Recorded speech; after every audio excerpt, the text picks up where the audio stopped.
Dear students, in this video we will deal with the structure of glucose, which is studied under three headings: open chain structure, configuration and cyclic structure of glucose.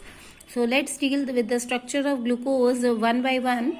The first point is open chain structure.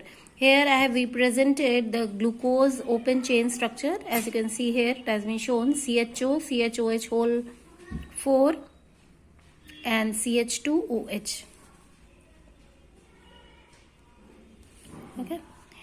Now the evidences which support this formula are open chain structure formula of glucose. Number first is molecular formula, that is C6H12O6, which confirms that glucose contains 6 carbon atoms, 12 hydrogen atoms and 6 oxygen atoms, that you can clearly see from this structure.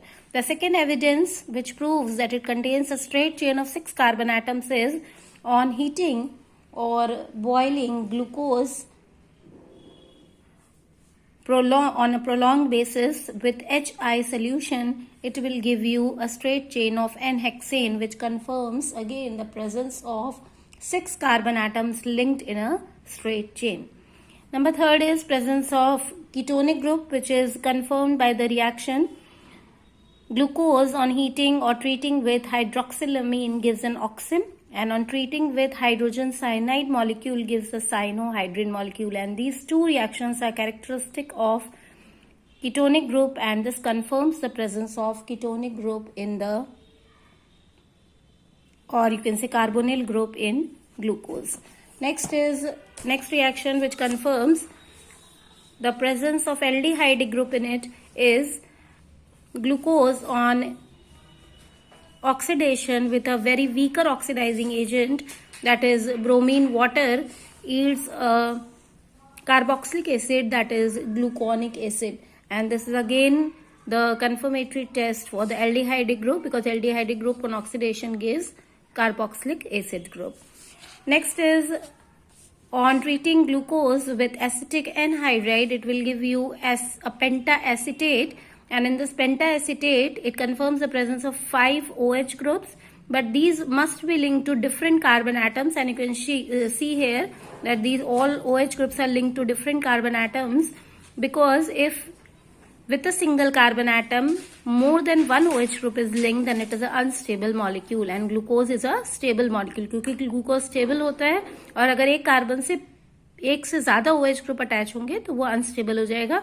This again confirms the presence of 5 OH groups in glucose.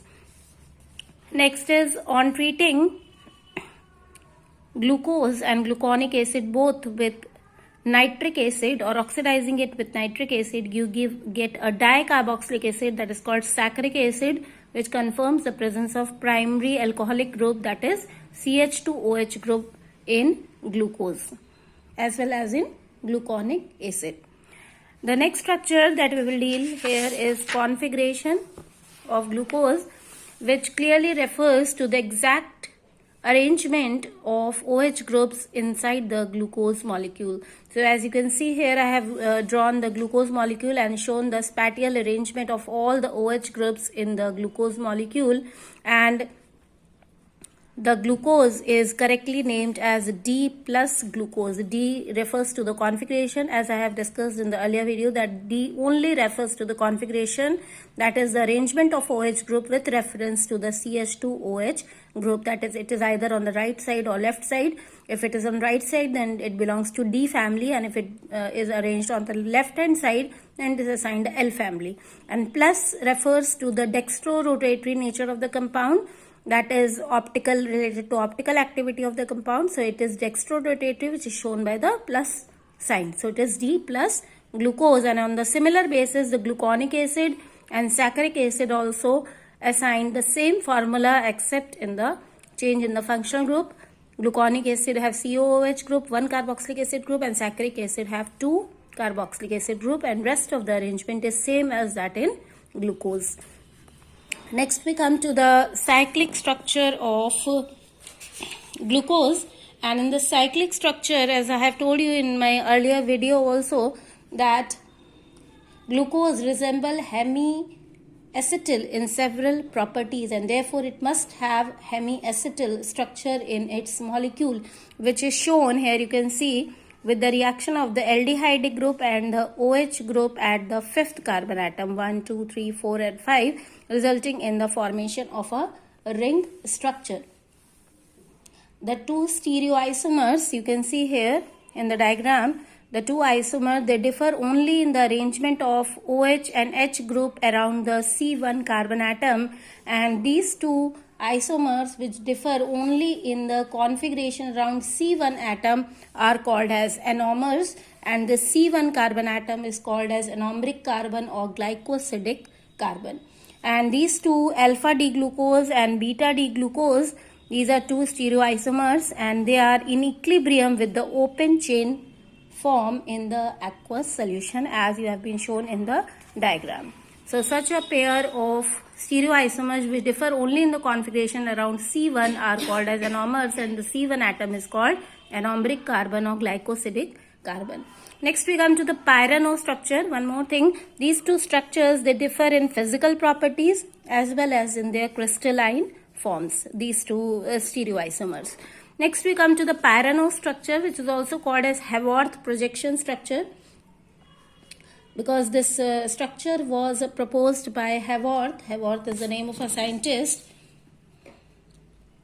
and it contains a 6-membered ring similar to that present in pyran, and therefore they are referred to as pyrano structure. Again, you can see this in this ring structure, the C1 carbon atom only differs in the arrangement of H and OH group, and rest of the structure is similar. This is the structure of alpha D glucopyranos, and this is beta D glucopyranos. Next term is mutarotation. Alpha D glucose, it has a specific rotation of 113 degree, and if you allow this solution to stand for some time, its specific rotation will gradually decrease and come to 52.5 degree. And beta D glucose has a specific rotation of about 19 degree, and if you will allow to stand the solution, it will gradually increase and come to 52.5 degree at equilibrium. So at equilibrium you will have 36% of alpha D glucose, 64% of beta D glucose, and 0.02% of open chain structure, which are in equilibrium with each other. So the spontaneous change in optical rotation of an optically active compound in aqueous solution with time to an equilibrium value is called mutarotation. So this gradual change in the optical rotation of alpha D and beta D glucose at equilibrium value to an equilibrium value with time is called mutarotation, and this phenomenon is also shown by glucose, fructose, maltose and lactose.